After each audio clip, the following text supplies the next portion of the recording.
Hello and welcome साथियों, स्वागत है आपका एक बार फिर से हमारे ऑनलाइन प्लेटफॉर्म में।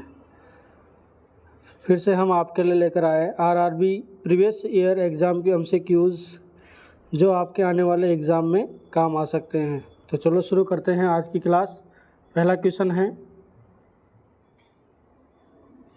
The most common cause of embolism. Embolism का मोस्ट कॉमन कॉज इनमें से कौन सा है? तो मोस्ट कॉमन कॉज कौन सा है एम्बोलिज्म का? थ्रोम्बस मोस्ट कॉमन कॉज है। एयर बबल्स तो एयर एम्बोलिज्म कॉज करता है, एयर एम्बोलिज्म कॉज करता है। इसके कारण क्या होता है, जो ब्लड का जो फ्लो होता है वो क्या हो जाता है, ब्लॉक हो जाता है। एथ्रोमेटस डेब्रिस क्या है? एक प्लग बनता है। क्या बनता है? प्लग बनता है। किसमें? जो फैटी आर्टरीज होती है उनके अंदर प्लग बन जाता है। और बोन फॉर्मेशन का मतलब होता है बोन्स क्या होगी, क्रैक्ड हो गई। क्या हो गई? बोन का टूट जाना क्या हो जाएगा? बोन फ्रेगमेंट कहलाता है। Next question, myopia is corrected by using. Myopia कौन से लेंस के द्वारा ठीक किया जा सकता है? तो मायोपिया को ठीक करने के लिए हम कॉनकेव लेंस का यूज़ करते हैं। कौन से लेंस का यूज़ करते हैं हम? कॉनकेव लेंस का यूज़ करते हैं। किसको ठीक करने के लिए? मायोपिया को ठीक करने के लिए। मायोपिया क्या है? मायोपिया क्या है? नियर साइट नेस डिसऑर्डर है। क्या है? नियर साइटनेस डिसऑर्डर, यानी कि विज़न कंडीशंस हैं जिसमें क्या होता है कि जो पर्सन होता है उसको क्या होता है कि डिस्टेंट ऑब्जेक्ट्स तो अब ब्लड दिखाई देते हैं, लेकिन नियर के जो ऑब्जेक्ट्स होते हैं वो क्लियर दिखाई देते हैं। इसीलिए इसको बोलते हैं नियर साइटनेस। नियर साइटनेस इसीलिए बोलते हैं कि जो पास के ऑब्जेक्ट्स होते हैं वो तो क्लियरली दिखाई देते हैं, लेकिन जो दूर के ऑब्जेक्ट्स होते हैं वो ब्लड दिखाई देता है। इसी कंडीशन में क्या बोलेंगे? मायोपिया बोलेंगे। और मायोपिया को ठीक करने के लिए जो लेंस हम यूज में लेते हैं उसको बोलते हैं कॉनकेव लेंस। वही बात करें हम सिलेंडर लेंस के बारे में। सिलेंड्रिकल लेंस क्या होते हैं? ये यूज़ किए जाते हैं माइक्रोस्कोप में। माइक्रो जो स्कोप होता है उसमें यूज़ में लिए जाते हैं, या जो फिर होलोग्राफी करते हैं, होलोग्राफी में भी इसका यूज़ किया जाता है।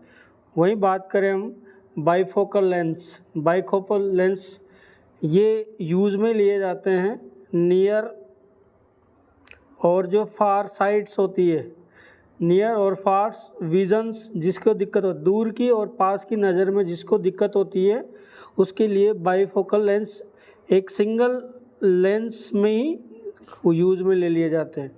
यानी कि किसी व्यक्ति को नियर और दूर की विजन में प्रॉब्लम है तो एक सिंगल लेंस में ही बाइफोकल लेंस का यूज़ करके उसको ठीक किया जा सकता है। और कॉन्वेक्स लेंस होते हैं आई ग्लासेज में यूज़ में लिया जाता है। जो आइज़ की जो ग्लासेज हम पहनते हैं आई ग्लासेज में कॉन्वेक्स लेंस का यूज़ किया जाता है विज़न करेक्शन के लिए। या फिर जो भी माइक्रोस्कोप हम यूज़ में लेते हैं, या फिर टेलीस्कोप जो यूज़ में लेते हैं उसके लिए कॉन्वेक्स लेंस उसमें यूज़ किए जाते हैं। Next question, the normal human body temperature is maintained by. हमारी बॉडी का जो ह्यूमन बॉडी का जो टेम्परेचर है वो कौन से सब्सटेंस के द्वारा मेंटेन्ड होता है? तो किसके द्वारा होता है? फैट के द्वारा होता है। और वैसे अगर मान लो इनमें से सब्सटेंस ना देकर किसी ऑर्गन्स का नाम पूछ ले तो उसमें हम क्या बोलेंगे? हाइपोथैलेमस। कौन करता है? हाइपोथैलेमस करता है हमारी बॉडी के टेम्परेचर को मेंटेन, रेगुलेट करता है। क्या करता है? रेगुलेट करता है हाइपोथैलेमस। और यहाँ पूछा जाए तो फैट हम बता सकते हैं। Next question, denotes one who never complete a pregnancy to stage of viability. ऐसी कौन सी प्रेग्नेंट महिला है जो वायबिलिटी को स्टेज को कंप्लीट नहीं करती? उसे हम क्या कहेंगे? क्या कहेंगे हम उसको? उसे हम बोलेंगे नलीपेरा। यानी कि ऐसी महिला जो वायबिलिटी स्टेज को कंप्लीट नहीं कर पाती कभी भी, इसी कंडीशन को हम बोलेंगे नलीपेरा। वही हम बात करें मल्टीग्रेविडा, ऐसी महिला जो 1 और मोर टाइम क्या हो गई, प्रेग्नेंट हुई है, ऐसी महिला को हम क्या बोलेंगे, मल्टीग्रेविडा बोलेंगे। परप्यूरा क्या है, एक स्टेज है, क्या है, एक स्टेज है जो डिलीवरी के 6 वीक तक हमें जो डिलीवरी के 6 वीक बाद तक का जो पीरियड होता है वो कंडीशन को हम क्या बोलते हैं, परप्यूरम पीरियड बोलते हैं। वहीं बात करें हम नलीग्रेविडा की, ऐसी महिला जो कभी भी प्रेग्नेंट नहीं भी होती है, never pregnant, also known as nulligravida. Next question, the process involve in the development of a mature ovum is called. Mature ovum के डेवलपमेंट की जो प्रोसेस होती है उसे हम क्या कहते हैं, मैच्योर ओवम के जो डेवलपमेंट की प्रोसेस होती है उसे हम क्या बोलते हैं, आंसर होगा oogenesis बोलेंगे। क्या बोलेंगे, oogenesis, यानी कि जो मैच्योर ओवम अगर डेवलप हो रहा है तो उस कंडीशन को हम क्या बोलेंगे, oogenesis बोलेंगे। फर्टिलाइजेशन एक ऐसी प्रोसेस है जिसमें क्या होगा, स्पर्म और एग ओवम आपस में क्या होते हैं, ज्वाइन होते हैं, ऐसी कंडीशन को हम बोलेंगे फर्टिलाइजेशन।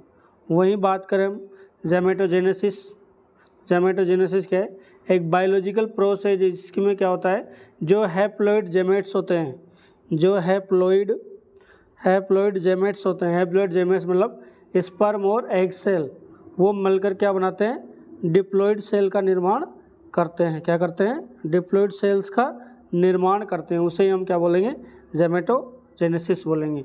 और स्पर्मेटोजेनेसिस का मतलब होता है मैच्योर स्पर्म का डेवलपमेंट हो जाना, ऐसी प्रोसेस जिसमें क्या होगा, जो मेल जर्मसेम होती है उसके द्वारा मैच्योर स्पर्म का डेवलपमेंट होना। कहाँ पर, टेस्टेज के अंदर, सेमिनिफेरस ट्यूब के अंदर मैच्योर स्पर्म का डेवलपमेंट होना क्या कहलाएगा, स्पर्मेटोजेनेसिस कहलाएगा। Next question, the larynx is close during swallow by. During swallow के टाइम लैरेंक्स क्लोज्ड होता है, किसमें, एपिग्लोटिस में। किसमें होगा, एपिग्लोटिस में। Next question, what information the nurse should considered while collecting the history of a child with suspected rheumatic fever। अगर आप किसी पेशेंट की हिस्ट्री कलेक्ट कर रहे हो तो आपको सस्पेक्टेड रूमेटिक फीवर वाले के लिए कौन सी इन्फॉर्मेशन प्राप्त होगी जिससे आप पता लगाओगे कि इस पेशेंट को क्या है, रूमेटिक फीवर है। उसके लिए आप क्या कराओगे, रिसेंट एपिसोड ऑफ फेरेंजाइटिस। अगर किसी व्यक्ति को बार बार फेरेंजाइटिस का एपिसोड आ रहा है तो उस कंडीशन में क्या कर सकते हैं, उसको क्या है, रूमेटिक फीवर है। क्योंकि रूमेटिक फीवर में जो इन्फेक्शन हमें देखने को मिलता है वो होगा फेरेंजाइटिस का इन्फेक्शन देखने को मिलेगा। Next question, the storage form of carbohydrate in animals is. Animals या ह्यूमन के अंदर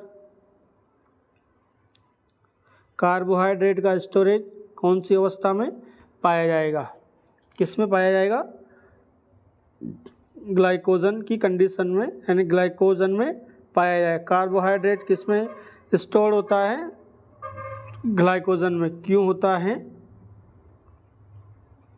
क्योंकि हमें बाद में अगर ज़रूरत पड़े एनर्जी की तो हम उसका use later use of energy के लिए ग्लाइकोजन की कंडीशन में हमारे बॉडी में स्टोर होगा। कहाँ पर स्टोर होता है ये, लीवर और जो स्केलेटल मसल्स होती है, स्केलेटल मसल्स होती है वहाँ पर क्या होता है, ये स्टोर होता है।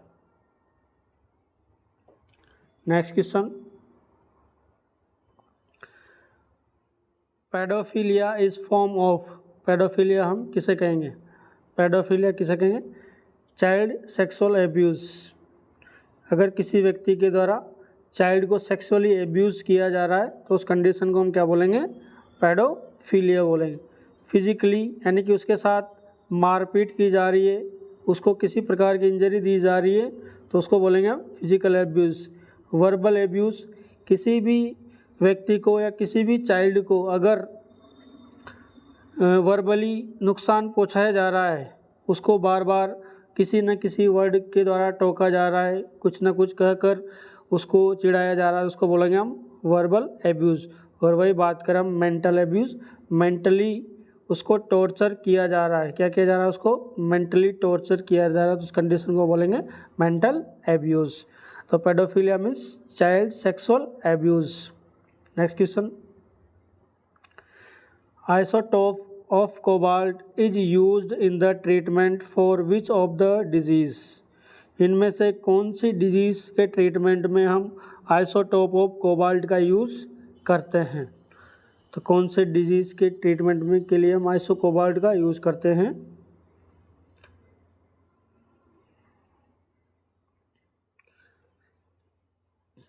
किसके? कैंसर के ट्रीटमेंट के लिए हम इसका यूज़ करते हैं।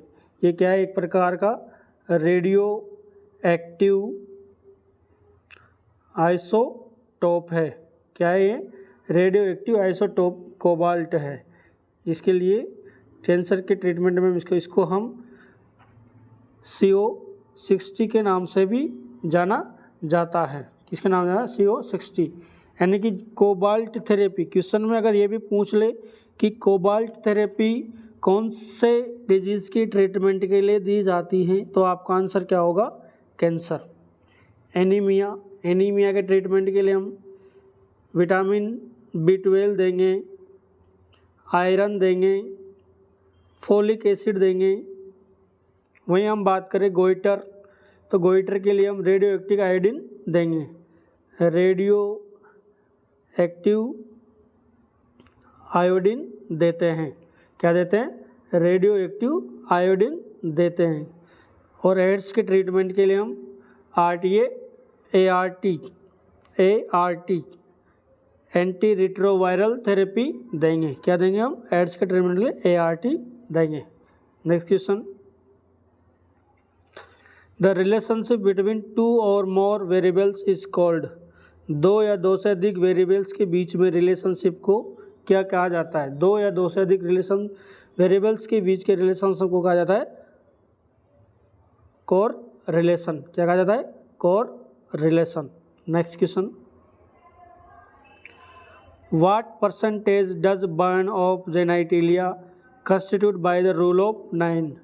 रूल ऑफ 9 के हिसाब से अगर किसी व्यक्ति का जेनाइटल एरिया बर्न हो रहा है तो वो कितने % को कंसिडर्ड करेगा? जब भी जेनाइटल एरिया अगर बर्न होता है तो उसको हम हमेशा 1% में कंसिडर्ड करते हैं। देखो, रूल ऑफ 9 के हिसाब से अगर हम बॉडी को रूल ऑफ 9 के हिसाब से अगर किसी व्यक्ति को बर्न के पता लगाएं, तो जैसे मान लो अगर किसी व्यक्ति के हेड में बर्न है, कंप्लीट हेड बर्न है, तो उसको 9% कंसिडर्ड करेंगे। अगर ट्रंक बर्न है, क्या है? ट्रंक बर्न है, तो उसको हम क्या करेंगे?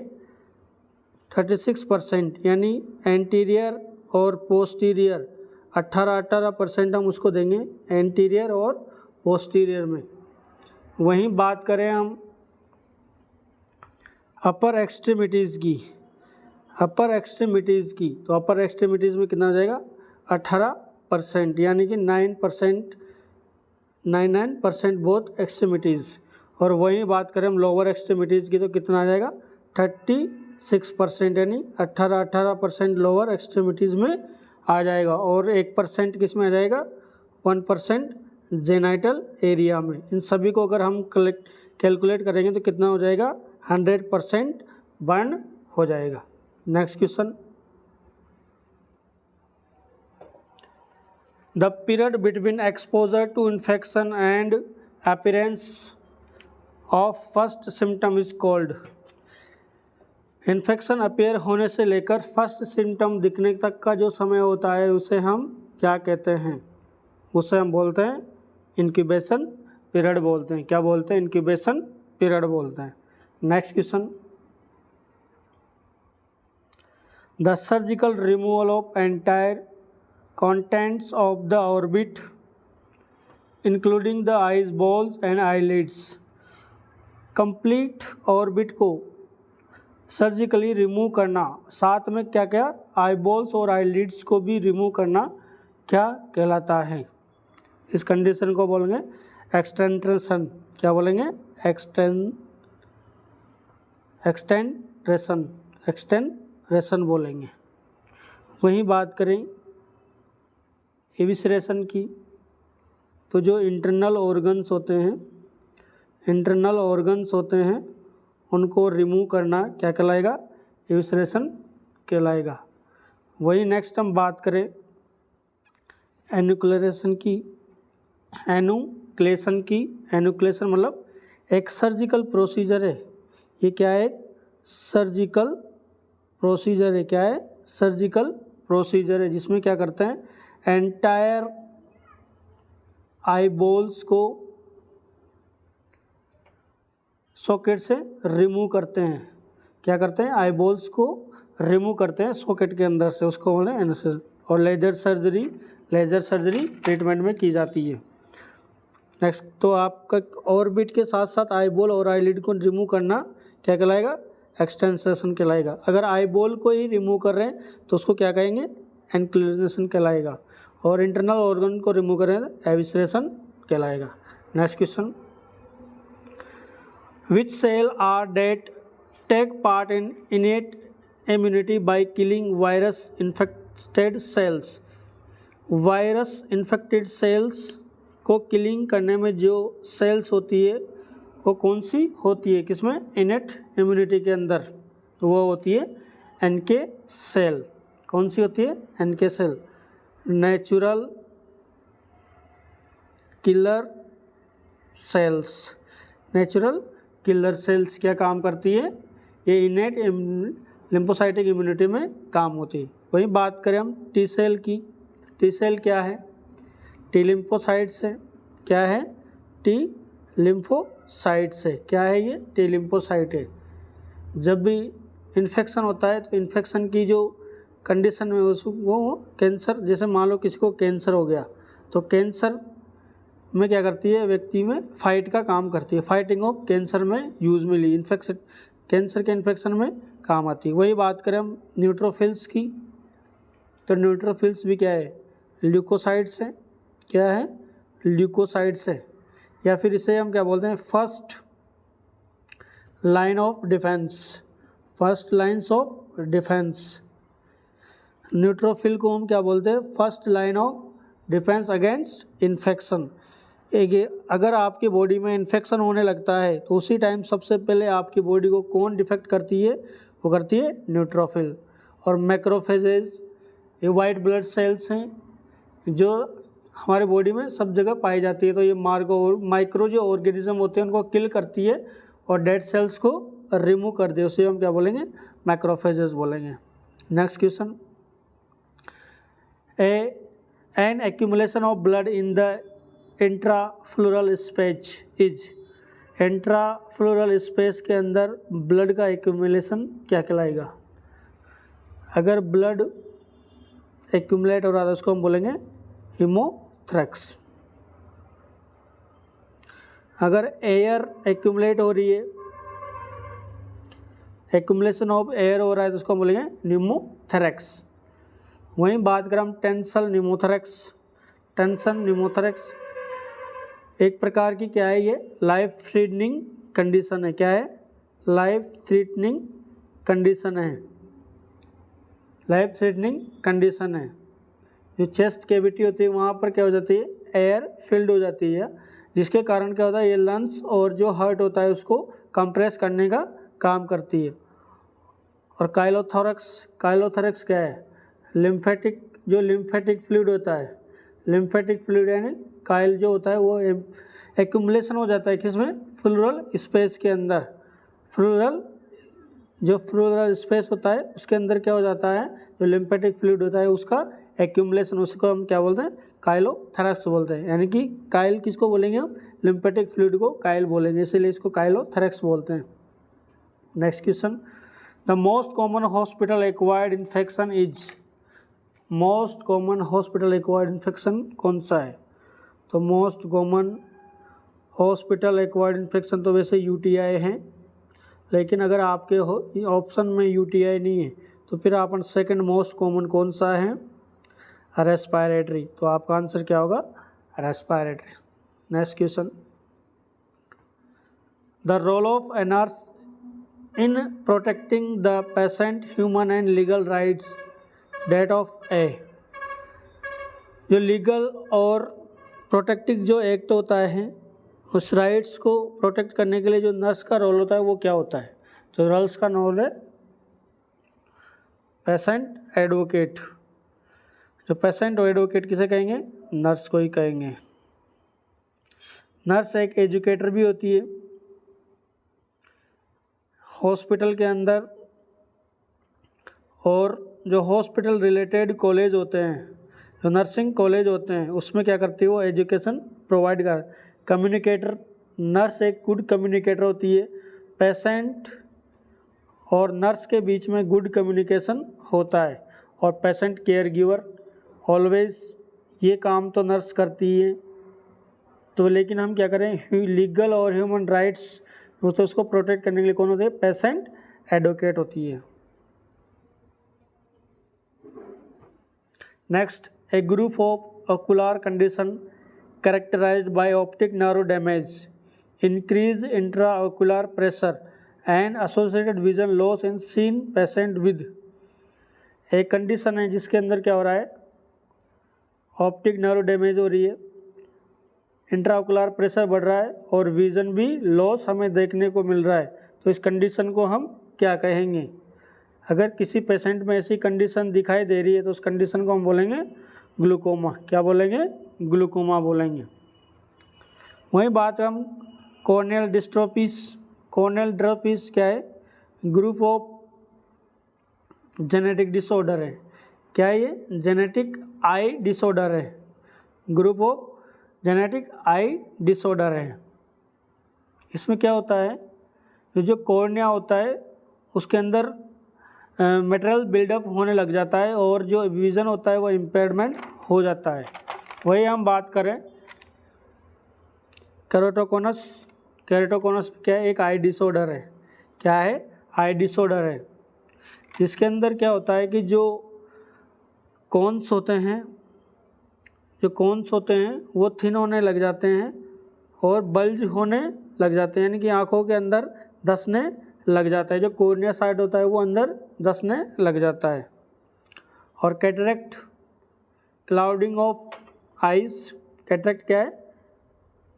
क्लाउडिंग ऑफ आइज, यानी कि पेशेंट को धुंधला सा धुंधला दिखाई देने लग जाता है। ब्लड और हैजी विजन जिसमें होता है उसे हम क्या बोलेंगे? कैटरेक्ट होते हैं। Next question, psychotherapeutic use of movement is called, psychotherapeutic के लिए जो मूवमेंट यूज़ किए जाते हैं उसे क्या कहते हैं? उसे हम बोलते हैं डांस या मूवमेंट थेरेपी, डांस या फिर मूवमेंट थेरेपी बोलते हैं। Next question, the drugs use induction of labour is, induction of labour के लिए कौन से मेडिसिन का यूज़ हम करते हैं? इंडक्शन ऑफ लेबर के लिए हम यूज़ लेते हैं ऑक्सीटोसिन। क्या यूज़ लेते हैं? ऑक्सीटोसिन। और ये किसका फॉर्म है? इसका सिंथेटिक फॉर्म क्या है? सिंथेटिक फॉर्म क्या है ऑक्सीटोसिन का? पिटोसिन। क्या है? पिटोसिन। तो कौन से मेडिसिन हम यूज़ लेंगे? ऑक्सीटोसिन, इंडक्शन ऑफ लेबर के लिए। वहीं हम बात करें अर्गोमेट्रिन, अर्गोमेट्रिन किस लिए यूज़ में लेते हैं हम? पोस्टपार्टम हेमरेज में इसका यूज़ में लेते हैं, या पोस्ट एबॉर्शन, जो एबॉर्शन के बाद जो ब्लीडिंग होती है, जो हेमरेज होता है, पोस्ट एबॉर्शन के बाद जो हेमरेज होता है उसमें भी अर्गोमेट्रिन यूज़ में लेते हैं। वही हम बात करें प्रोजेस्टेरोन, प्रोजेस्टेरोन का यूज़ लिया जाता है रेगुलेट, मेंस्ट्रुअल साइकिल को रेगुलेट करने के लिए प्रोजेस्टेरोन का यूज लिया जाता है, या फिर जो यूट्रस के अंदर चेंजेज आते हैं उसको प्रिवेंट करने के लिए प्रोजेस्टेरोन का यूज लेते हैं। वही बात करें मेथार्जिन, मेथार्जिन क्या है? मेथार्जिन का यूज कब करते हैं? Treat excessive bleeding. अगर किसी व्यक्ति में एक्सेसिव ब्लीडिंग हो रही है, किसी महिला में आफ्टर चाइल्ड बर्थ के बाद, आफ्टर चाइल्ड के बर्थ के बाद अगर एक्सेसिव ब्लीडिंग हो रही है तो उसको हम लेते हैं मेथार्जिन यूज में लेते हैं। और मेथार्जिन का यूज हमेशा कब लिया जाता है? हॉस्पिटल, कहाँ लिया जाता है? हॉस्पिटल और क्लिनिक सेटअप में ही इसका यूज लिया जाता है। तो most common drugs also may be used for postpartum haemorrhage is methergine. तो पोस्टपार्टम हेमरेज के बाद, पोस्टपार्टम हेमरेज में कौन सी ड्रग्स यूज ली जाती है? मेथार्जिन ली जाती है। ये कहाँ ली जाती है? हॉस्पिटल और क्लिनिकल सेटअप में ही यूज ली जाती है। Next question, the fifth vital sign is, fifth vital sign कौन सा है? पेन है। बाकी चार कौन से हैं? टेम्परेचर, पल्स, रेस्पायरेशन और ब्लड प्रेशर। साथ में हम ऑक्सीजन सेचुरेशन का भी यूज लेते हैं। ABJ analysis, acid base balance में यूज ली जाती है। Next question, the inner most layer of the heart is called, heart की इनर मोस्ट लेयर कौन सी होती है? 3 लेयर पाई जाती है हार्ट में, तो इनर मोस्ट लेयर कौन सी है? तो इनर मोस्ट लेयर है एंडोकार्डियम। कौन सी है? एंडोकार्डियम। मायोकार्डियम मिडल, कौन सी है? Middle. Pericardium outer layer. Visceral और पेराइटल, विस्क्रल और पेराइटल किसका पार्ट है? पेरिकार्डियम के पार्ट है। इसके विस्क्रल और पेराइटल के बाद बीच में एक फ्लूइड भरा हुआ रहता है, फ्लूइड भरा हुआ रहता है, उसको बोलते हैं विस्क्रल फ्लूइड, विस्क्रल फ्लूइड बोलते हैं। Next question, during the implementation phase of a nursing process a nurse need to be competent in which of the following skill? Implementation phase के दौरान नर्सिंग प्रोसेस और कंपिटेंट ऑफ फॉलोइंग स्किल का use लिया जाता है। कौन सी skill का लिया जाता है? सभी स्किल का यूज में यहाँ पर लिया जाता है। कॉग्निटिव स्किल का भी लिया जाता है, इंटरपर्सनल स्किल लिया जाता है, साइकोमोटर का भी।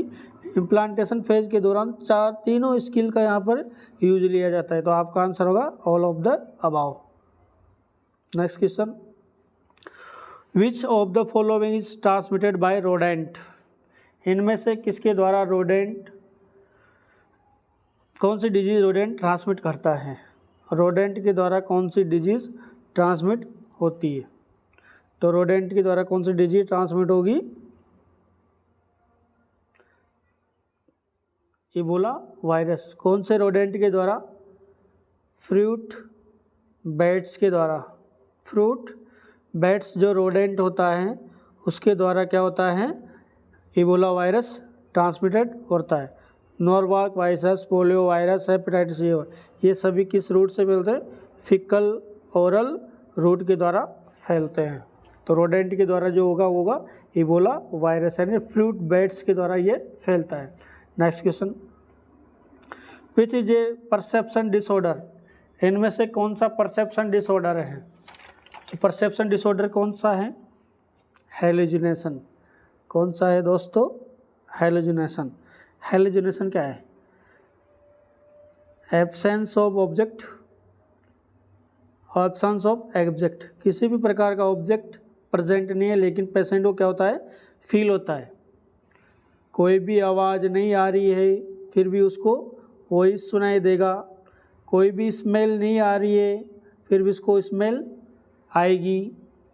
किसी भी प्रकार का ऑब्जेक्ट नहीं है फिर भी उसको दिखाई दे रहा है, तो इसको हम क्या कहेंगे? हेलुसिनेशन कहेंगे।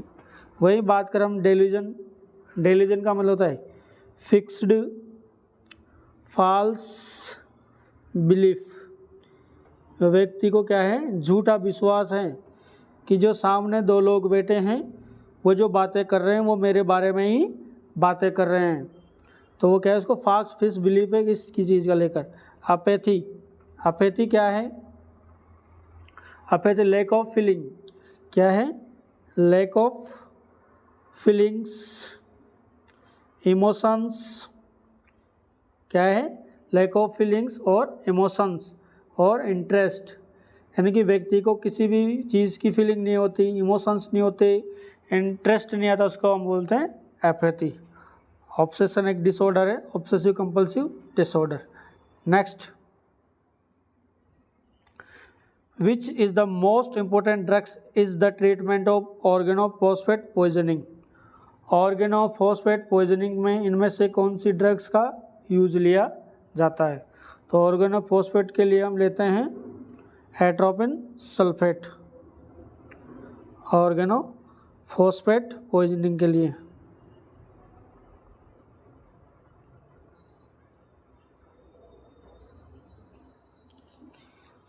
वही बात करें हम N acetylcysteine, N acetylcysteine कौन से पॉइजनिंग में हम यूज लेते हैं, तो इसका यूज लेते हैं हम पीसीएम पैरासीटामोल के ओवरडोज में।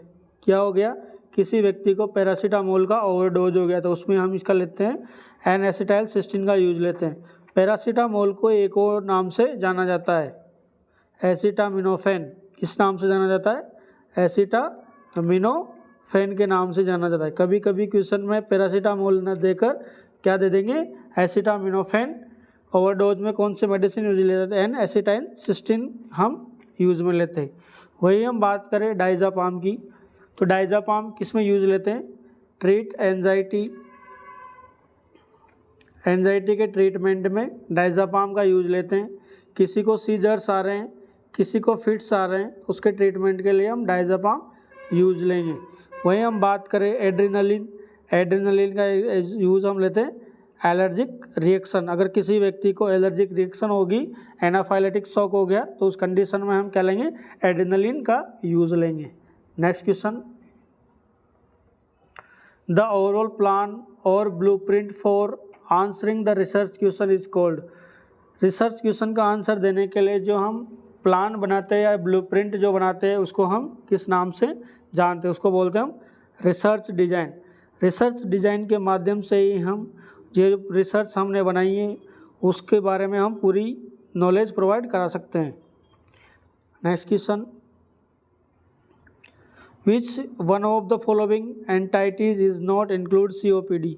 सीओपीडी के अंदर किसको इंक्लूड नहीं किया गया, सीओपीडी के अंदर कौन कौन सी डिजीज आती है, उसके अंदर आती है एम्फाइसीमा,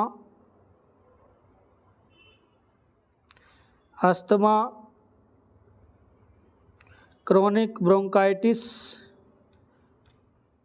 ये सारी डिजीज सीओपीडी के अंदर आती है। कौन सी नहीं आती, निमोनिया नहीं आता है। Next question, vaginal acidity is maintained by. जो वेजाइनल एसिडिटी होती है वो कौन से बैक्टीरिया के द्वारा होती है, वो होती है ड्यूड्रलियन बेसिलाई के द्वारा होती है। ड्यूड्रलियन बेसिलाई के द्वारा जो वेजाइनल एसिडिटी होती है वो मेंटेन्ड होती है। पीएच कितना होता है वेजाइना का, वेजाइना के पीएच की बात करें, वेजाइना का पीएच होता है वो कितना होता है 3.8 to 4.5 होता है। Next question, the primary purpose of administering corticosteroid to the child with nephrotic syndrome. एक नेफ्रोटिक सिंड्रोम वाले बच्चे में हम कॉर्टिकोस्टेरॉइड दे रहे हैं तो उसका प्राइमरी पर्पज क्या होगा। जब भी किसी व्यक्ति को, किसी बच्चे को नेफ्रोटिक सिंड्रोम है और हम उसको कॉर्टिकोस्टेरॉइड दे रहे हैं तो इसका मतलब है हम उसको किसके लिए करें, प्रिवेंट करने के लिए देंगे, to prevent to decrease proteinuria. उस व्यक्ति में क्या है, प्रोटीन यूरिया है। जब भी नेफ्रोटिक सिंड्रोम होगा तो प्रोटीन यूरिया हमें देखने को मिलेगा और प्रोटीन यूरिया को डिक्रीज करने के लिए हम क्या देंगे, कॉर्टिकोस्टेरॉइड देंगे। Next question, atropine sulphate is administered before electro conversion therapy. ECT हम किसी को देते हैं तो ECT देने से पहले हम एट्रोपिन सल्फेट क्यों लगाते हैं? एट्रोपिन सल्फेट लगाने का कारण ये है कि उसकी जो सिक्रेशंस है उसको रिड्यूस करने के लिए हम उसमें क्या लगाएंगे? एट्रोपिन सल्फेट लगाएंगे। रेस्पिरेटरी ट्रैक्ट से जो सिक्रेशंस आएंगे, रेस्पिरेटरी ट्रैक्ट में जो सिक्रेशंस जाने वाले हैं उसको प्रिवेंट करने के लिए हम क्या लगाएंगे? Atropine sulphate. अगर ड्यूरिंग ECT के दौरान अगर सिक्रेशंस रेस्पिरेटरी ट्रैक्ट में चले गए तो उस पेशेंट किस में जा सकता है? एस्पिरेट हो सकता है। तो इस कंडीशन में उसमें क्या करेंगे हम? तो रिड्यूस सिक्रेशन को रिड्यूस करने के लिए एट्रोपिन सल्फेट लगाएंगे। वहीं हम बात करें रिलैक्स मसल्स को रिलैक्स करने के लिए हम क्या देंगे? सुचिनाइल कोलिन देंगे। क्या देंगे? सुचिनाइल कोलिन देंगे मसल्स को रिलैक्स करने के लिए। वहीं हम बात करें एलिवेटिव एंजाइटी को कम करने के लिए एल्प्राजोलाम। क्या देंगे? एल्प्राजोलाम देंगे, डाइज़ापाम देंगे और शॉर्ट एक्टिंग एनेस्थेटिक यानी कि एनेस्थीसिया, जनरल एनेस्थीसिया को हम क्या बोलते हैं? Short acting anesthetics. Next question, expected date of delivery is calculated by using. कौन से फॉर्मूला के द्वारा हम EDD निकालेंगे? तो EDD निकालने के लिए कौन सा फॉर्मूला आप लेंगे? निगल्स फॉर्मूला यूज में लेंगे। कौन सा फॉर्मूला लेंगे? निगल्स फॉर्मूला लेंगे। फॉर्मूला क्या है? LMP plus 9 month plus 7 days. इस फॉर्मूला के माध्यम से हम क्या निकाल देंगे? EDD निकाल लेंगे। Next question, which is an example of vector. इनमें से वेक्टर का एग्जाम्पल कौन सा है? तो वेक्टर का एग्जाम्पल कौन सा है? टिक्स क्या है? वेक्टर बोर्न डिसऑर्डर है। Next question, leprosy is also known as. Leprosy को हम अदर किस नाम से जानते हैं? तो लेप्रोसी को हम अदर नाम से जानते हैं हैंसन्स डिजीज़। हैंसन्स डिजीज़ क्यों बोलते हैं? क्योंकि हैंसन नामक साइंटिस्ट ने इसको डिस्कवर किया था, इसको क्या बोलते हैं? हैंसन डिजीज़ बोलते हैं। हैंसन्स डिजीज़ को आइडेंटिफाई करने के लिए लेप्रोमाइन टेस्ट करते हैं। कौन सा टेस्ट करते हैं? लेप्रोमाइन टेस्ट करते हैं। वहीं हम बात करें सोरियासिस क्या है? स्किन डिसऑर्डर है। क्या है? स्किन डिसऑर्डर है। इसके बीज भी क्या है? स्किन डिस्कोरिज के द्वारा होती है। वही हम नेक्स्ट बात करें डेरियर्स डिजीज़। इसका दूसरा नाम क्या है? केराटोसिस। डेरियर्स डिजीज़ मतलब केराटोसिस। ये नाखूनों की एक डिसऑर्डर है, नेल डिसऑर्डर है, नेल एब्नॉर्मलिटीज़ पाई जाती है। तो दोस्तों आज के लिए इतना ही, फिर मिलते हैं अगली क्लास में। तब तक के लिए आप हमारे चैनल को लाइक करो, शेयर करो और सब्सक्राइब करते रहो। ऐसे ही क्वेश्चन हम आपके लिए फिर लेकर आते रहेंगे। अभी RR भी चल रहा है, फिर आगे CHO स्टाफ नर्स के लिए, फिर ट्यूटर के लिए आपके लिए क्वेश्चंस लेकर आते हैं। तो बने रहें हमारे चैनल के साथ। तब तक के लिए धन्यवाद। Thank you so much.